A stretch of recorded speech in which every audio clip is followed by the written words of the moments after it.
বাতিলের কাছে যারাই আপোষ করবে তারাই কাপুরুষ। মুসলমান হচ্ছে বীরের জাত, মুসলমান হচ্ছে লোহার বুট। এই বুটকে যারাই কামড়াতে যাবে ওদের দাঁত ভেঙে যাবে। কথা বলেন ঠিক কিনা? আজকে ভারত আমাদেরকে নিয়ে যে খেলা শুরু করেছে, ভারতদেরকে হুঁশিয়ারি করে দেয়, তোমরা আমাদের সাথে খেলতে এসো না। তোমাদের যে মুরিদগুলো বাংলাদেশে ছিল এরা খেলতে এসেছিল, এরা খেলা ছেড়ে মাঠ ছেড়ে পালাইছে। কথা বলে না, ওরাও বলেছে খেলা হবে। তাদের যে এমপি গুলো ছিল, মন্ত্রী গুলো ছিল, তারা বলেছে কি ফিটনেস বিহীন বিএনপি আর লাইসেন্স বিহীন জামাত। কথা বলে না, ফিটনেস বিহীন বিএনপি এবং লাইসেন্স বিহীন জামাত। আজকে আমাদেরকে ফিটনেস বিহীন বলেছো, লাইসেন্স বিহীন বলেছো, আজকে তোমাদের ফিটনেসও নাই, লাইসেন্সও নাই। কথা কয় না রে।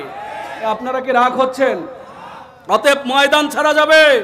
মুসলমান ময়দান ছাড়তে পারে, মুসলমান জীবন দিতে পারবে। আরো জোরে বলেন, কি মুসলমান জীবন দিতে পারবে?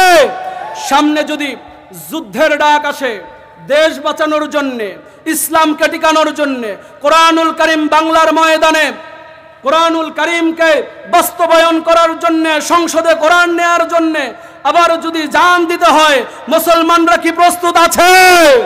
আরো জোরে বলেন, মুসলমানরা কি প্রস্তুত আছে? মুসলমানরা কি জান দিতে পারবে? মুসলমানরা কি কারাবরণ করতে পারবে? প্রস্তুত আছেন তো ইনশাআল্লাহ? সম্মানিত হাজিরিন, আসছে ভাই, আসছে, আর 2 মিনিট কথা বলেই শেষ করবে ইনশাআল্লাহ। এই যে নুন, রাসূল সাল্লাল্লাহু আলাইহি ওয়াসাল্লামকে বলা হয়েছিল কি পাগল। কি বলা হয়েছিল? পাগল। দেখেন, ইসলামকে নিয়ে যারা কটূক্তি করে এরা নানা সময় নানা ধরনের ট্যাগ দেয়, ঠিক কিনা? যে মোহাম্মদকে তোমরা বলো পাগল, মোহাম্মদ স্তব্ধ হয়ে যাবে। মোহাম্মদকে তোমরা বলো জাদুকর, মোহাম্মদ স্তব্ধ হয়ে যাবে। মোহাম্মদকে তোমরা বলো কবি, মোহাম্মদ স্তব্ধ হয়ে যাবে। যারাই পৃথিবীতে আজ পর্যন্ত কোরআনের দাওয়াত দিয়েছে, ইসলামের দাওয়াত দিয়েছে, এদেরকে একক সময় একক নামে ডাকছে কি ডাকে নাই? মুসলমানদেরকে বলা হয় জঙ্গি। কথা বলে না রে ভাই। মুসলমানদেরকে বলা হয় জঙ্গি, মুসলমানদেরকে বলা হয় সন্ত্রাস, মুসলমানদেরকে বলা হয় রক্কাটা, মুসলমানদেরকে বলা হয় রাজাকার। কথা বলেন ঠিক কিনা? যখনই তারা কোরআনের দাওয়াত দেয় তখনই মুসলমানদেরকে নানা ধরনের ট্যাগ দেয়। এরকম নাস্তিক বেঈমান বাংলাদেশে আছে না নাই? এদের সামনে আর কোন ক্ষমতায় দেখতে চায়? এই জাতীয় বেঈমানদের, জাতীয় মুনাফিকদের বাংলার মুসলমান আর কোন ক্ষমতায় দেখতে চায় না। কথা বলেন ঠিক কিনা? আপনারা কি আরো সামনে এই বেঈমানদেরকে দেখতে চান? আরো জোরে বলেন, এই বেঈমানদেরকে সামনে আরো দেখতে চান? এদের দাঁত ভাঙ্গা জবাব দেওয়ার জন্য আমরা প্রস্তুত। আমরা যেমন এদেরকে বাংলাদেশ থেকে তাড়িয়েছি, ঠিক তেমনি এদেরকে আর কোনোদিন এই সম্মানিত জায়গায় আসতে দেব। কুড়িগ্রাম জেলার ঐতিহ্যবাহী থানা, রৌমারী থানার অন্তর্গত নতুন বন্দর পশ্চিম পাড়া 1 নং ব্রিজ সংলগ্ন জামিয়া মিফতাহুল জান্নাহ মহিলা মাদ্রাসা এর উদ্যোগে একম বার্ষিক তাফসিরুল কুরআন মাহফিলের সুযোগ্য সভাপতি সাহেব, প্রধান বক্তা বিশিষ্ট আলেমে দ্বীন হযরত মাওলানা খন্দকার রেজাউল করিম রংপুর, দ্বিতীয় তাফসিরকারক রৌমারী ও রাজীবপুরের গৌরব মাওলানা মোহাম্মদ শাহজাহান সিরাজি ভাই। আমার পূর্বে কথা বলেছেন স্থানীয় ওলামায়ে কেরামগণ, জাতির শ্রেষ্ঠ সন্তান আলেম এবং ওলামারা, আমার সামনে বসা পিতৃতুল্য মুরব্বিয়ান ইকরাম, পর্দার আড়ালের অবলা সরলা সতী ও সাধবী আমার মা ও বোনেরা, সবার প্রতি আল্লাহ রাব্বুল আলামিনের করুণা কামনা করছি সালামের মাধ্যমে। সবাই কণ্ঠ ছেড়ে দিয়ে সালামের আওয়াজ দিবেন, আসসালামু আলাইকুম ওয়া রাহমাতুল্লাহি ওয়া বারাকাতুহু। এবার বলেন আপনারা কেমন আছেন? আপনাদের কি কোনো কারণে আমার প্রতি রাগ? বলেন, পূর্বের কোনো রাগ ছিল? রাজনৈতিক রাগ, ব্যবসায়ী রাগ? তাহলে সালামের উত্তর এত আস্তে কেন? সালামের উত্তরটা আরেকবার জোরে দিবেন। আসসালামু আলাইকুম ওয়া রাহমাতুল্লাহ। আমরা শুকর আদায় করে নিচ্ছি মহান আল্লাহ রাব্বুল আলামিনের, যে আল্লাহ রাব্বুল আলামিন আমাদেরকে ফিতনার দুনিয়া থেকে যাচাই এবং বাছাই করে আল্লাহ রাব্বুল আলামিন তার কুরআনুল কারীম শোনার জন্যে, কুরআনের ময়দানে আসার এবং বসা তৌফিক যে রব্বুল আলামিন আমাদেরকে দিয়েছেন, সেই রব্বুল আলামিনের দরবারে কণ্ঠ ছেড়ে দিয়ে কালেমাতুশ শুকর আদায় করে নিচ্ছি, পড়ে নিচ্ছি আলহামদুলিল্লাহ। দরুদ ও সালাম বিশ্ব মানবতার দিশারি, মুক্তির কান্ডারি, সাইয়্যিদুল মুরসালিন, সাইয়্যিদুল কাওনাইন, খাতামান নবিয়্যিন, মরুর দুলাল, আকায়ে নামদার তাজদারে মদিনা, দুলালে আমিনা, আহমদ মুস্তফা, মুহাম্মদ মুস্তফা, যিনি সমস্ত নবীদের নবী, সমস্ত মাখলুকাতের নবী, আপনার নবী, আমার নবী, সমস্ত রাজনীতিবিদের মহারাজনীতিবিদ, সমস্ত বিজ্ঞানীর মহাবিজ্ঞানী, সমস্ত লিডারদের মহালিডার, তিনি হচ্ছেন নবী মুহাম্মদুর রাসূলুল্লাহ, সকলে বলি সাল্লাল্লাহু আলাইহি ওয়াসাল্লাম। সম্মানিত হাজিরিন, আজকে এই তাফসিরুল কোরআন মাহফিলে আমরা এসে খুশি নাকি বেজার? আরো জোরে বলেন, খুশি নাকি বেজার? শেষ পর্যন্ত থাকবো নাকি ভাগবো? কারা কারা থাকবেন না দুহাত তুলে আল্লাহকে দেখান। আপনাদের মনোযোগ ট্রাই করলাম, মনোযোগ কি আছে? আর জোরে বলেন, আছে? আছে? শুনবেন তো মাহফিল, তাফসির শুনবেন? শেষ পর্যন্ত থাকবো তো ইনশাআল্লাহ? আপনাদের মনোযোগ দেখলাম যে মনোযোগ আছে না নাই। আচ্ছা, আপনাদের মনোযোগ ট্রাই করার জন্যে আমি আপনাদের সাথে একটা খেলা খেলবো, দেখি আপনারা কেমন পারেন। প্রশ্ন আগেই আউট করতেছি, তারপর আবার পরীক্ষা নিব। প্রশ্ন আগেই ফাঁস হলো, আমি যখন হাত ওপরে নিব তখন আপনারা বলবেন আল্লাহু আকবার। কি বলবেন? জোরে বলেন। হাত যখন নিচে তখন বলবেন সুবহানাল্লাহ। কি বললেন? সুবহান আল্লাহ। মনে আছে তো? শুরু হবে।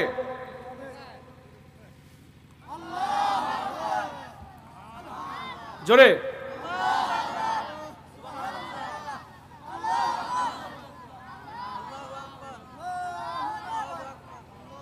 মনোযোগ কারো আছে, কারো নাই, তাই না?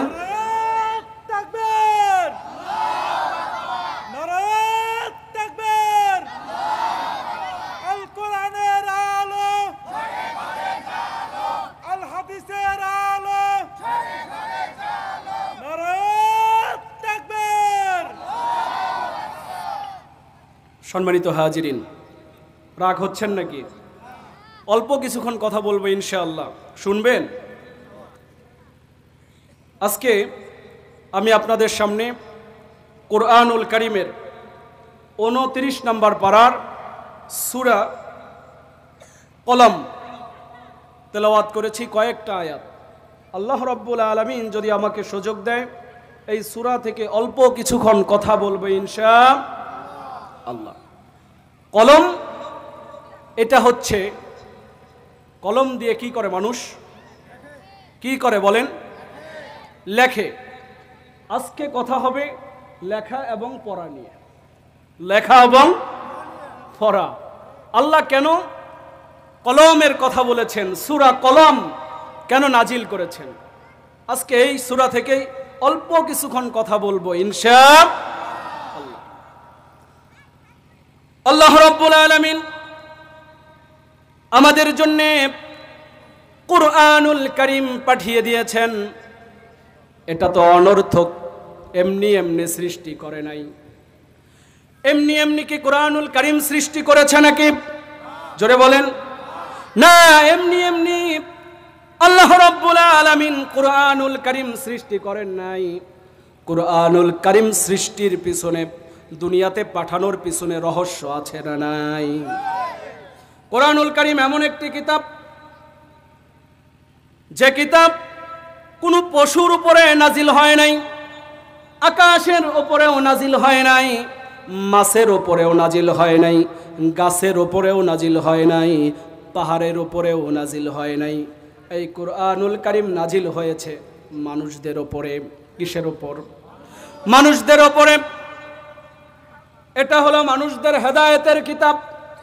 এই কিতাব যে মেনে নিবে সে দুনিয়াতেও শান্তিতে থাকবে এবং আখিরাতেও মুক্তি পাবে। সুবহানাল্লাহ, জোরে বলেন না। এই কিতাবের সাথে যে মানুষটাই লেগে থাকবে আল্লাহ রাব্বুল আলামিন তার সম্মান দ্বিগুণ বাড়িয়ে দেয়। সম্মানিত হাজিরিন, তাই আসুন, কুরআনুল কারীম কেন নাজিল হয়েছে? আল্লাহ রাব্বুল আলামিন কুরআনুল কারীমকে মানব জাতির জন্য সৃষ্টি করেছেন। কুরআনুল কারীমের মূল বক্তব্যের নাম হচ্ছে মানুষ। কি বলেন? মূল বক্তব্যের নাম হচ্ছে মানুষ। মানুষের ওপরে কুরআনুল কারীম নাজিল হয়েছে। শুধুমাত্র মুসলমানের ওপরে কুরআনুল কারীম নাজিল হয় নাই, হিন্দুর ওপরেও নাজিল হয় নাই, বৌদ্ধর উপরেও নাজিল হয় নাই। আল্লাহ রাব্বুল আলামিন বলেছেন লিতুখরিজান নাস মিনাজ জুলুমাতি ইলান নূর। লিতুখরিজান নাস মিনাজ জুলুমাত ইলান নূর, এটা হলো মানুষের ওপরে নাজিল হয়েছে।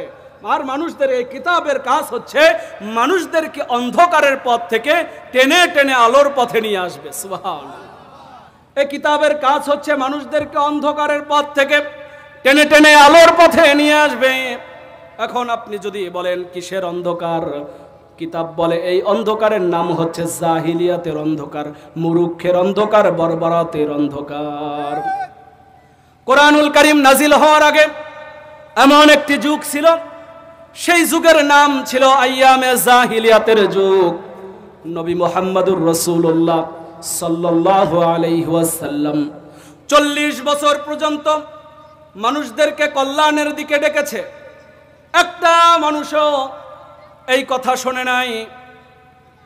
যখন রাসূল সাল্লাল্লাহু আলাইহি ওয়াসাল্লাম কুরআনুল কারীম দিয়ে মানুষদেরকে আহ্বান করা শুরু করলেন, মানুষদেরকে দাওয়াত দেওয়া শুরু করলেন, ঠিক তখনই ওই জাহান্নাম উপযোগী মানুষগুলো জান্নাত উপযোগী হয়ে গেল।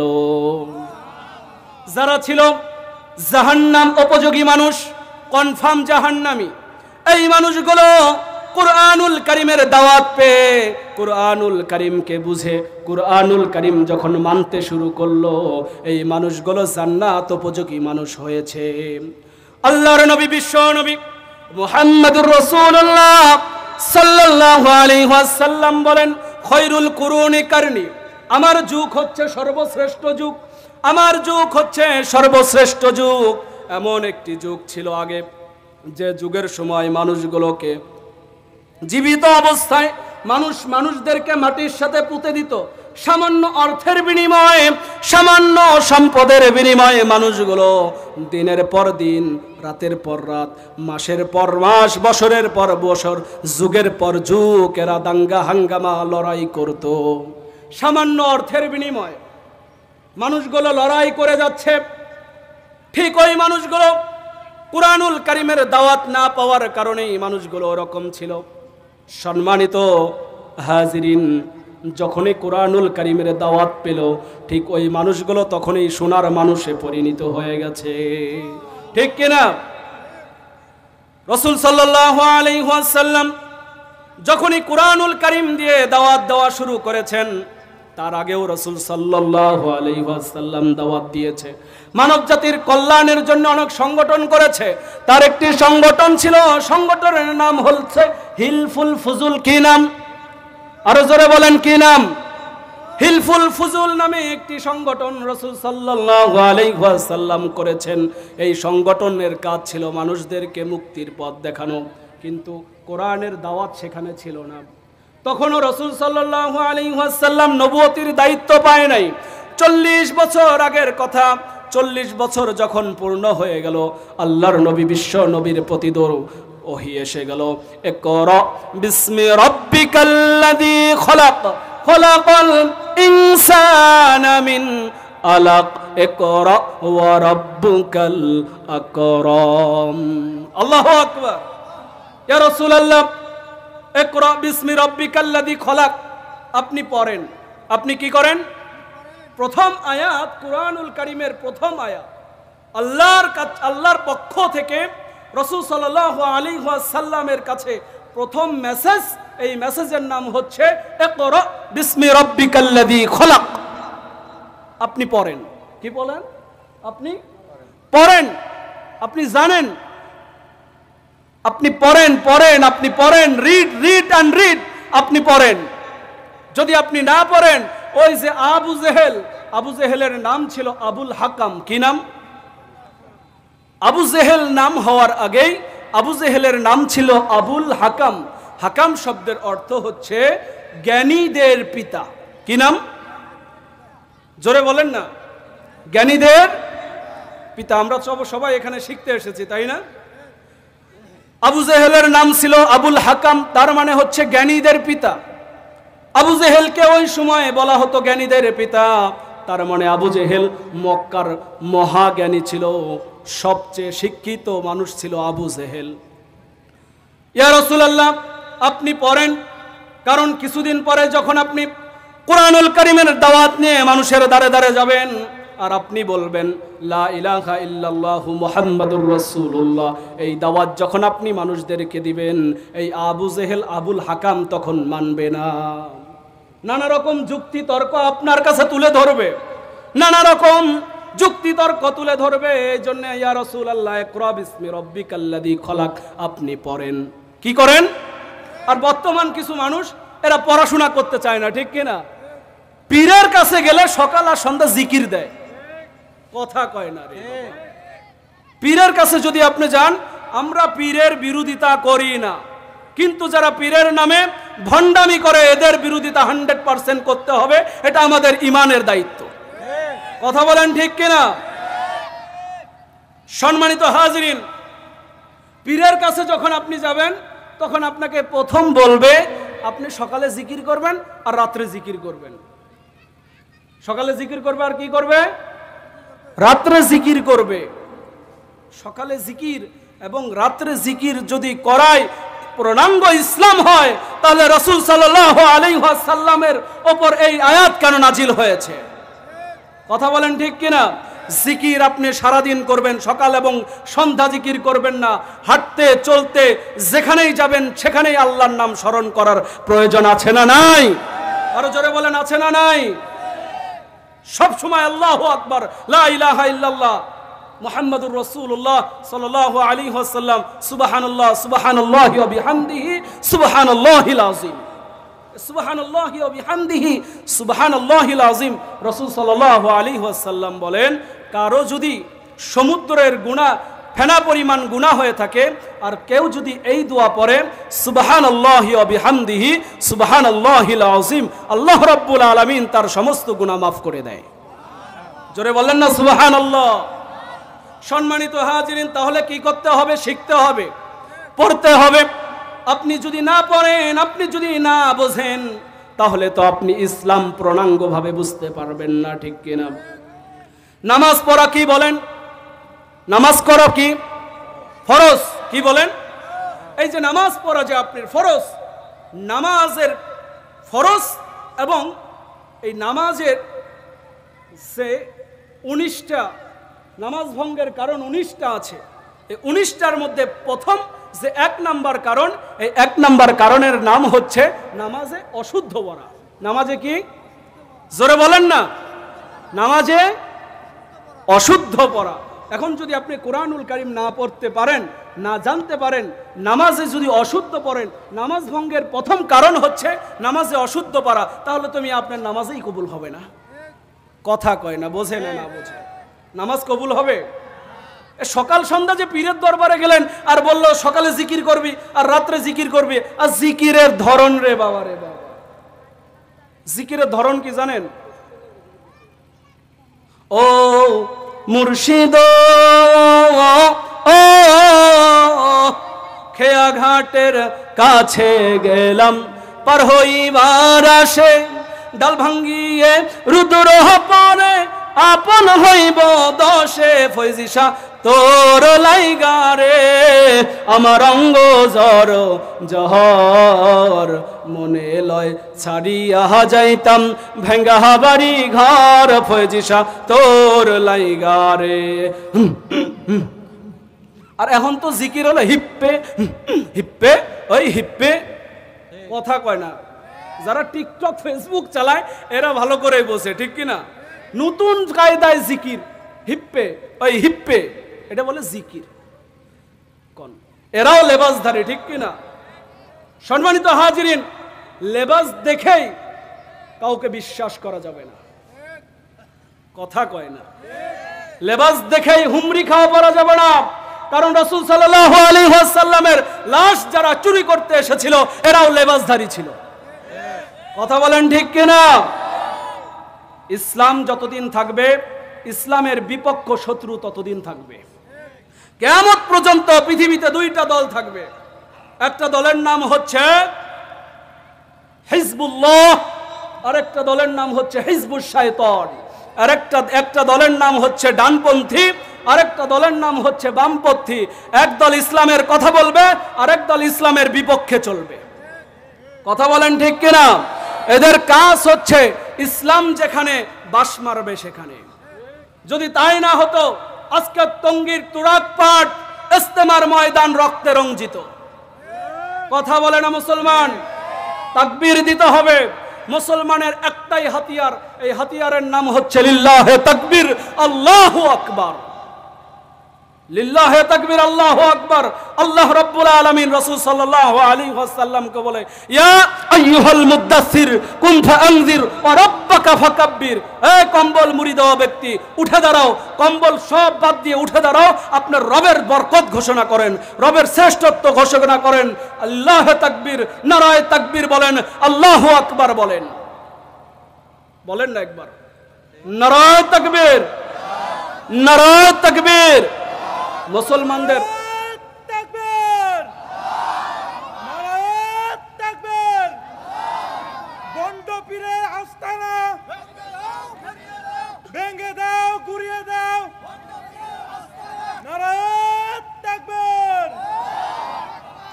সম্মানিত হাজিরিন, তাহলে মুসলমানের হাতিয়ার কোনটা বলেন? নারায়ে তাকবীর হচ্ছে মুসলমানের হাতিয়ার। এই হাতিয়ার আপনাদের কাছে যতদিন থাকবে ততদিন আপনারা নিরাপদ। যখনই ঘুমিয়ে ঘুমিয়ে অচেতন থাকবেন, ঘুমের ভান ধরে থাকবেন, ঠিক ওই মুহূর্তেই আপনার বাড়িঘর পুরা যাবে। আপনার বাড়িঘর দখল করার জন্য ভিনদেশীরা চলে আসবে। সম্মানিত হাজিরিন, তাহলে মুসলমানের হাতিয়ার কি বলেন? নারায়ে তাকবীর থাকবে তো ইনশাআল্লাহ। পৃথিবী যতদিন থাকবে নারায়ে তাকবীর ততদিন থাকবে, ঠিক কিনা? আমরা কারো বাবার নামে স্লোগান দিতে চাই না, আমরা কারো স্বামীর নামে স্লোগান দিতে চাই না। মুসলমান যদি কারো সামনে মাথা নত করে সেটা হবে একমাত্র আল্লাহর সামনে মাথা নত করবে। মুসলমান মানুষের সামনে মাথা নত করবে না, ঠিক কিনা? মুসলমান মানুষের সামনে মাথা নত করার জাতি নয়। মুসলমান সারা জীবন মাথা উঁচু করে দাঁড়িয়েছে, কিয়ামত পর্যন্ত মুসলমান মাথা উঁচু করেই থাকবে ইনশাআল্লাহ। সম্মানিত হাজিরিন, তাই আসুন সূরা কলাম থেকে কিছু কথা শুনবো ইনশাআল্লাহ।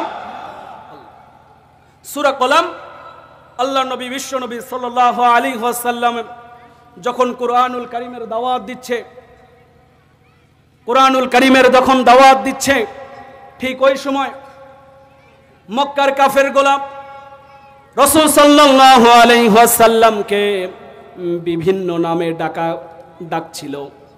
মক্কার কাফিররা আল্লাহর নবী বিশ্ব নবীকে বলে জাদুকর। মক্কার কাফিররা রাসূল সাল্লাল্লাহু আলাইহি ওয়াসাল্লামকে বলে পাগল।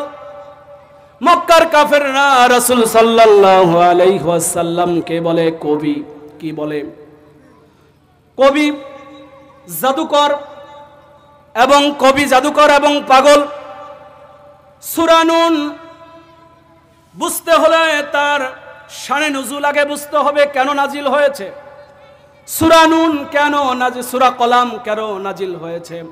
সূরা কলাম এই জন্য নাজিল হলেন, রাসূল সাল্লাল্লাহু আলাইহি ওয়াসাল্লাম যখন ইসলামের দাওয়াত দেয়, কোরআনের দাওয়াত দেয়, ইসলামের দাওয়াত দেয়, কোরআনের দাওয়াত দেয়, মক্কার কাফিররা রাসূলকে বলতেছে, নুন ওয়াল কলামি ওয়া মা ইয়াসতুরুন মা আনতা বিনিআমাতি রাব্বিকা বিমাজনুন। মাজনুন, এই যে মাজনু, এই মাজনু শব্দের অর্থ হচ্ছে পাগল। কি বলেন? মাজনু শব্দের অর্থ হলো কি? আপনারা মুখ খোলেন না ভাই, মুখ খোলেন, কথা বলেন একটু। মাজনু শব্দের অর্থ কি? পাগল। এই মানুষের নাম কি মজনু আছে না? আমাদের সমাজে মানুষের নাম মাজনু আছে। মাজনু শব্দের অর্থ হলো কি? পাগল। নুন ওয়াল কলামি ওয়া মা ইয়াসতুরুন, শপথ কলমের, শপথ কলমের শপথ। এই সূরায় আল্লাহ রাব্বুল আলামিন কেন কলমের শপথ আল্লাহ রাব্বুল আলামিন বলেন যে নুন ওয়াল কলামি ওয়া মা ইয়াসতুরুন, কলমের শপথ। পৃথিবীতে এত জিনিস থাকতে, এত কিছু থাকতে আল্লাহর নবী কেন কলমের শপথ খেলেন, কলমের শপথ কেন করলেন? এটা শোনার প্রয়োজন আছে না নাই? পৃথিবী সৃষ্টি করার 50,000 আগে আল্লাহ রাব্বুল আলামিন কলম সৃষ্টি করলেন।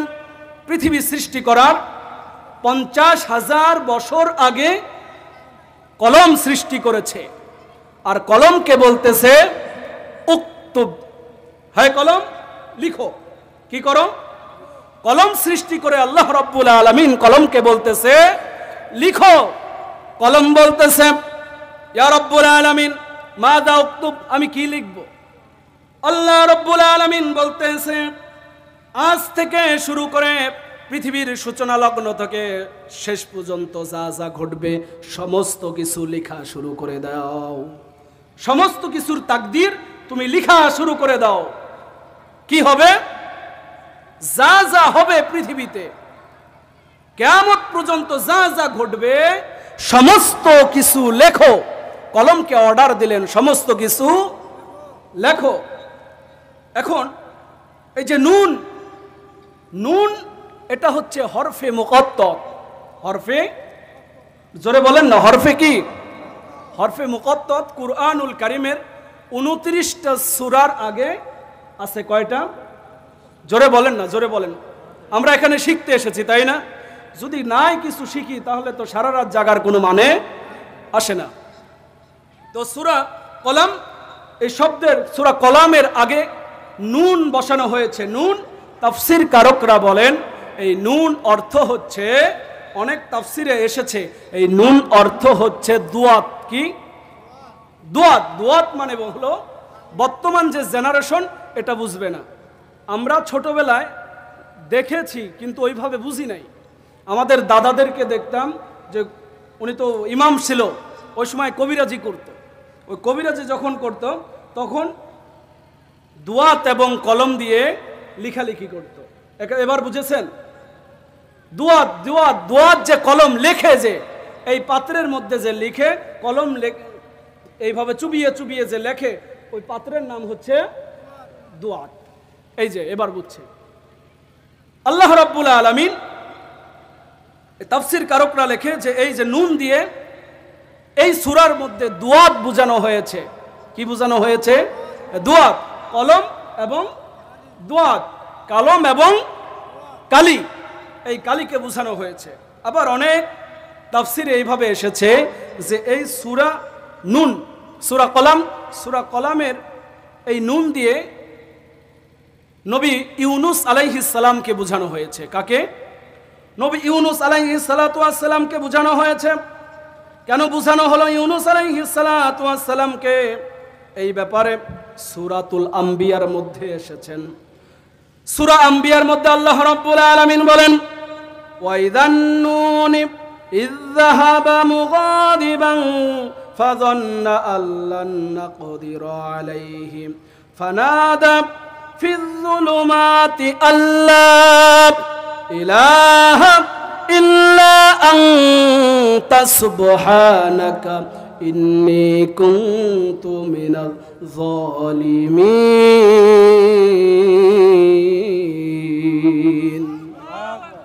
ফাস্তাজাবনা লাহু ওয়া নাজ্জাইনাহু মিনাল গাম ওয়া কাযালিকা নুনজিল মুমিনিন। এই যে ওয়াইদা নুন, এই যে নুন দিয়ে বোঝানো হয়েছে হযরত ইউনুস আলাইহিস সালাতু ওয়াস সালামকে, যে মাছওয়ালা নবী। কি নবী? আপনাদের এবার একটা প্রশ্ন করি, একজন নবীকে মাছে গিলে খেয়েছিল, এই নবীর নাম কি? সবাই বলেন, সবাই বলেন। ইউনুস নবী।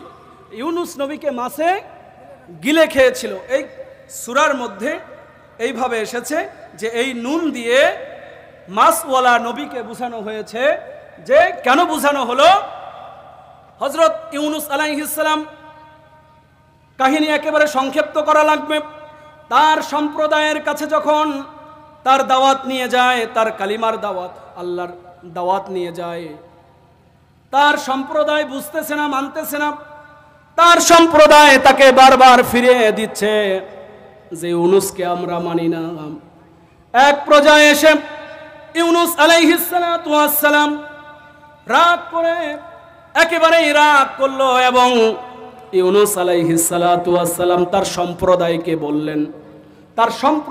বললেন যে তোমরা যদি আমাকে নবী হিসাবে না মানো, বলতেছে যে তোমরা যদি আমাকে নবী না মানো তাহলে কয়দিনের মধ্যে গজব আসবে? আরো জোরে বলেন, কয়দিন? 3 দিনের মধ্যেই গজব আসবে যদি নবী না মানো। তখন এই কথা বলে ইউনুস আলাইহিস সালাম তার সম্প্রদায়ের কাছ থেকে, তার এলাকা থেকে অনেক দূরে চলে গেলেন। অনেক দূরে গিয়ে একটি জাহাজ পেলেন, একটি কিস্তি পেলেন, জাহাজ পেলেন বা নৌকা। এই নৌকায় উঠে ইউনুস আলাইহিস সালাতু ওয়াস সালাম তার এলাকা ছাড়বে। নৌকা যখন সমুদ্রের মাঝামাঝি চলে গেছে, ঠিক এই সময়ে প্রবল একটি ঝড় আসলো। প্রবল ঝড় আসার সাথে সাথেই নৌকার যে নাবিক, এই নাবিক বলতেছে যে এই নৌকা থেকে যে কোনো একজন মানুষকে নামিয়ে দিতে হবে, যে কোনো নৌকা থেকে একজন মানুষকে নামিয়ে দিতে হবে। তখন কেউ কি নামবে বলেন? নৌকা থেকে কেউ নামবে? ঝড়ের সময়, কুড়িগ্রাম থেকে রৌমারী আসার সময় যদি ঝড় আসে আর মানুষদেরকে যদি বলেন নৌকা থেকে নামেন, কেউ নামবে? আরে এমন সময় শুরু হয়ে যায়, তো হিন্দু তো ওই সময় আল্লাহ আল্লাহ জিকির করে। কথা বলেন ঠিক কিনা? তাই না? ওই সময় কি কেউ নামবে? নাবিক বলতেছে একজনকে আপনাদের নামতে হবে, যদি না নামেন তাহলে নৌকার ভারসাম্য ঠিক হবে না, নৌকা পানির তলে ডুবে যাবে। অতএব আপনাদের যে কোনো একজনকে নামতে হবে। কেউ যখন নামতে চাচ্ছে না, তখন লটারি দেওয়া হলো। এই লটারির মধ্যে ইউনুস আলাইহিস সালাতু ওয়াস সালামের নাম পরপর 3 বার চলে আসলো। কয়বার?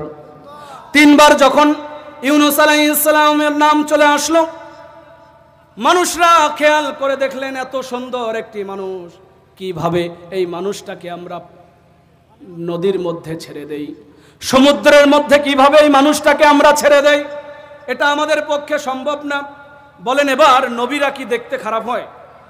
নবীদের চেহারা হয় উত্তম চেহারা, ঠিক কিনা? নবীদেরকে আল্লাহ রাব্বুল আলামিন ঠিক ওই রকম ভাবেই বানিয়েছে যে এরা যে সম্প্রদায়ের কাছে যাবে, এদের দেখলেই যেন মানুষ কালিমা গ্রহণ করে। সুবহানাল্লাহ, জোরে বলেন না। তো ওই সময় লোকেরা, জাহাজের লোকেরা কেউ চাচ্ছে না যে ইউনুস আলাইহিস সালাম এই সমুদ্রের মধ্যে পড়ে যাক। তখন ইউনুস আলাইহিস সালাম নিজেই পানিতে ঝাঁপ মারলেন। পানিতে ঝাঁপ মারার সাথে সাথেই মাছ একটি এসে হযরত ইউনুস আলাইহিস সালাতু ওয়াস সালামকে গিলে ফেললেন। ইউনুস আলাইহিস সালাতু ওয়াস সালাম তখন 3টা অন্ধকারের মধ্যে ছিল। কয়টা? আরো জোরে বলেন, কয়টা? আরো জোরে, কয়টা? 3টা অন্ধকারের মধ্যে ইউনুস আলাইহিস সালাম চলে গেলেন। একটা অন্ধকার হচ্ছে রাতের অন্ধকার। কিসের? আরেকটা অন্ধকার হলো মাছের পেটের অন্ধকার। আরেকটা অন্ধকার হচ্ছে সমুদ্রের অতল গহ্বর। এই যে সমুদ্রের নিচের যে অন্ধকার, এই অন্ধকারের মধ্যে হযরত ইউনুস চলে গেলেন। 3 অন্ধকার।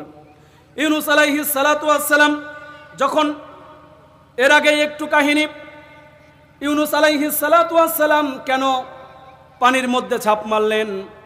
ওই যে সম্প্রদায়কে বলেছিল যে তোমরা 3 দিনের মধ্যেই তোমাদের প্রতি গজব আসবে। কয়দিন? কিন্তু ইউনুস আলাইহিস সালাম 3 দিন যখন পার হবে তার আগেই ওই সম্প্রদায়ের লোকেরা বলতেছে, বুঝতে পেরেছে যে নবীরা যা বলে তাই হয়। নবীরা তো যা বলে তাই হয়। নবী তো বলে গেছে যে গজব আসবে, তাহলে 100% আমাদের প্রতি গজব আসবে। অতএব আমাদেরকে আল্লাহর কাছে তওবা করতে হবে। সমস্ত মানুষগুলো তার নিজের ভুল বুঝতে পেরে আল্লাহ রাব্বুল আলামিনের কাছে সবাই মিলে জঙ্গলে গিয়ে তওবা শুরু করলেন। আল্লাহ রাব্বুল আলামিন সবার তওবা গ্রহণ করলেন। এই যে গজব আর আসলো না, ইউনুস আলাইহিস সালামের কান পর্যন্ত এই কথা চলে গেছে যে গজব আর আসে নাই। ওই সময়ের একটা নিয়ম ছিল, যে মিথ্যাবাদী হয়, সমাজে যে মিথ্যা কথা বলে, যে প্রমাণ হয় যে মিথ্যা কথা বলেছে, তাকে ওই সময়ে কতল করা হতো, মেরে ফেলা হতো, যন্ত্রণাদায়ক শাস্তি দেওয়া হতো। ইউনুস আলাইহিস সালাতু ওয়াস সালাম বুঝতে পারলেন যে আমার কথা তো মিথ্যা হয়েছে, যে আমি বলেছিলাম গজব আসবে কিন্তু গজব আসে নাই। অতএব এরা তো আমার প্রতি জুলুম করবে, আমি নিজেই পানিতে ঝাঁপ দিই। তো যখন ইউনুস আলাইহিস সালাম পানিতে ঝাঁপ দিয়ে কয়েকদিন থাকার পর তার এই কথা বুঝতে পারলো, আল্লাহ রাব্বুল আলামিনের কাছে হযরত ইউনুস দোয়া করতেছে, লা ইলাহা ইল্লা আনতা সুবহানাকা ইন্নী কুনতু মিনাজ জালিমিন। ইয়া রাব্বুল আলামিন, আমি তো জুলুম করে ফেলেছি, আর রাব্বুল আলামিন আপনি আমাকে মাফ করে দেন। তখন আল্লাহ রাব্বুল আলামিন হযরত ইউনুস আলাইহিস সালামকে মাফ করে দিলেন। এবং পরের আয়াতে আল্লাহ রাব্বুল আলামিন বললেন, ফাস্তাজাবনা লাহু ওয়া নাজ্জাইনাহু মিনাল গাম্মি ওয়া কাযালিকা নুনজিল মুমিনিন। এই যে সূরা আম্বিয়ার এই আয়াত, আল্লাহ রাব্বুল আলামিন বলেন পৃথিবীতে কিয়ামত পর্যন্ত যে মানুষগুলো আসবে, আজকে যে দোয়া পড়ে ইউনুস মাফ পেয়ে গেছে, আমি ইউনুসকে ক্ষমা করে দিয়েছি, এই দোয়া পড়ে যদি যে মানুষ বিপদে পড়ুক না কেন, বালা মুসিবত আসুক না কেন, যেই বিপদে পড়বে এই দোয়া যদি কেউ পড়ে, আমি সাথে সাথে সেই বিপদ থেকে তাকে উদ্ধার করে দেব, তাকে বিপদ থেকে উদ্ধার করে দিব। ইউনুস আলাইহিস সালাম মাফ পেয়ে গেলেন। তো এই সূরার মধ্যে এটাই বুঝিয়েছে, রাসূল সাল্লাল্লাহু আলাইহি ওয়াসাল্লামকে আল্লাহ রাব্বুল আলামিন বুঝাচ্ছে, ইয়া রব রাসূল সাল্লাল্লাহু আলাইহি ওয়াসাল্লাম, হে নবী শোনো, তোমার উপরে যতই ঝুট ঝামেলা আসুক না কেন, তোমাকে যতই পাগল বলুক না কেন, তোমাকে জাদুকর বলুক না কেন, তোমাকে কবি বলুক না কেন, তোমার প্রতি যদি মায়ের হয়, জুলুম হয়, তবুও ময়দান ছেড়ে পালানো যাবে, ময়দান ছেড়ে পালানো যাবে। আর জোরে বলেন, ময়দান ছেড়ে পালানো যাবে। মুসলমান হচ্ছে বীরের জাতি, মুসলমান কারাবরণ করবে, ঠিক কিনা? মুসলমান ফাঁসির কাস্টে ঝুলবে, মুসলমান কারাবরণ করবে, মুসলমান মৃত্যু হবে, মুসলমানের বুকের মধ্যে তাজা বুলেট আসবে, তাজা বুলেট এসে মুসলমানের বুককে ঝাঁঝরা করে দিবে, মুসলমান শহীদ হয়ে যাবে, ঠিক কিনা? মুসলমান তারপরেও বাতিলের কাছে আপোষ করবে। সম্মানিত হাজিরিন, বাতিলের কাছে যারা আপোষ করে ওরা হলো কাপুরুষ। কথা বলে না রে, বাতিলের কাছে যারাই আপোষ করবে তারাই কাপুরুষ। মুসলমান হচ্ছে বীরের জাত, মুসলমান হচ্ছে লোহার বুট। এই বুটকে যারাই কামড়াতে যাবে ওদের দাঁত ভেঙে যাবে। কথা বলেন ঠিক কিনা? আজকে ভারত আমাদেরকে নিয়ে যে খেলা শুরু করেছে, ভারতদেরকে হুঁশিয়ারি করে দেয়, তোমরা আমাদের সাথে খেলতে এসো না। তোমাদের যে মুরিদগুলো বাংলাদেশে ছিল, এরা খেলতে এসেছিল, এরা খেলা ছেড়ে মাঠ ছেড়ে পালাইছে। কথা বলে না, ওরাও বলেছে খেলা হবে। তাদের যে এমপি গুলো ছিল, মন্ত্রী গুলো ছিল, তারা বলেছে কি ফিটনেস বিহীন বিএনপি আর লাইসেন্স বিহীন জামাত। কথা বলে না, ফিটনেস বিহীন বিএনপি এবং লাইসেন্স বিহীন জামাত আজকে আমাদেরকে ফিটনেসবিহীন বলেছো, লাইসেন্সবিহীন বলেছো, আজকে তোমাদের ফিটনেসও নাই, লাইসেন্সও নাই। কথা কয় না রে। আপনারা কি রাগ হচ্ছেন? অতএব ময়দান ছাড়া যাবে। মুসলমান ময়দান ছাড়তে পারে, মুসলমান জীবন দিতে পারবে। আরো জোরে বলেন, কি মুসলমান জীবন দিতে পারবে? সামনে যদি যুদ্ধের ডাক আসে, দেশ বাঁচানোর জন্যে, ইসলামকে টিকানোর জন্যে, কোরআনুল কারীম বাংলার ময়দানে কোরআনুল কারীমকে বাস্তবায়ন করার জন্যে, সংসদে কোরআন নেয়ার জন্যে আবার যদি জান দিতে হয়, মুসলমানরা কি প্রস্তুত আছে? আরো জোরে বলেন, মুসলমানরা কি প্রস্তুত আছে? মুসলমানরা কি জান দিতে পারবে? মুসলমানরা কি কারাবরণ করতে পারবে? প্রস্তুত আছেন তো ইনশাআল্লাহ? সম্মানিত হাজিরিন, আসছে ভাই আসছে, আর 2 মিনিট কথা বলেই শেষ করবে ইনশাআল্লাহ। এই যে নুন, রাসূল সাল্লাল্লাহু আলাইহি ওয়াসাল্লামকে বলা হয়েছিল কি পাগল। কি বলা হয়েছিল? পাগল। দেখেন, ইসলামকে নিয়ে যারা কটূক্তি করে এরা নানা সময় নানা ধরনের ট্যাগ দেয়, ঠিক কিনা? যে মোহাম্মদকে তোমরা বলো পাগল, মোহাম্মদ স্তব্ধ হয়ে যাবে। মোহাম্মদকে তোমরা বলো জাদুকর, মোহাম্মদ স্তব্ধ হয়ে যাবে। মোহাম্মদকে তোমরা বলো কবি, মোহাম্মদ স্তব্ধ হয়ে যাবে। যারাই পৃথিবীতে আজ পর্যন্ত কোরআনের দাওয়াত দিয়েছে, ইসলামের দাওয়াত দিয়েছে, এদেরকে একক সময় একক নামে ডাকছে কি ডাকে নাই? মুসলমানদেরকে বলা হয় জঙ্গি। কথা বলে না রে ভাই। মুসলমানদেরকে বলা হয় জঙ্গি, মুসলমানদেরকে বলা হয় সন্ত্রাস, মুসলমানদেরকে বলা হয় রক্কাটা, মুসলমানদেরকে বলা হয় রাজাকার। কথা বলেন ঠিক কিনা? যখনই তারা কোরআনের দাওয়াত দেয় তখনই মুসলমানদেরকে নানা ধরনের ট্যাগ দেয়। এরকম নাস্তিক বেঈমান বাংলাদেশে আছে না নাই? এদের সামনে আর কোনো ক্ষমতায় দেখতে চায়? এই জাতীয় বেঈমানদের, জাতীয় মুনাফিকদের বাংলার মুসলমান আর কোনো ক্ষমতায় দেখতে চায় না। কথা বলেন ঠিক কিনা? আপনারা কি আরো সামনে এই বেঈমানদেরকে দেখতে চান? আরো জোরে বলেন, এই বেঈমানদেরকে সামনে আরো দেখতে চান? এদের দাঁত ভাঙ্গা জবাব দেওয়ার জন্য আমরা প্রস্তুত। আমরা যেমন এদেরকে বাংলাদেশ থেকে তাড়িয়েছি, ঠিক তেমনি এদেরকে আর কোনোদিন এই সম্মানিত জায়গায় আসতে দেব। ওমা আলাইনা ইল্লাল বালাগ। আসসালামু আলাইকুম ওয়া রাহমাতুল্লাহ। সম্মানিত হাজরিন।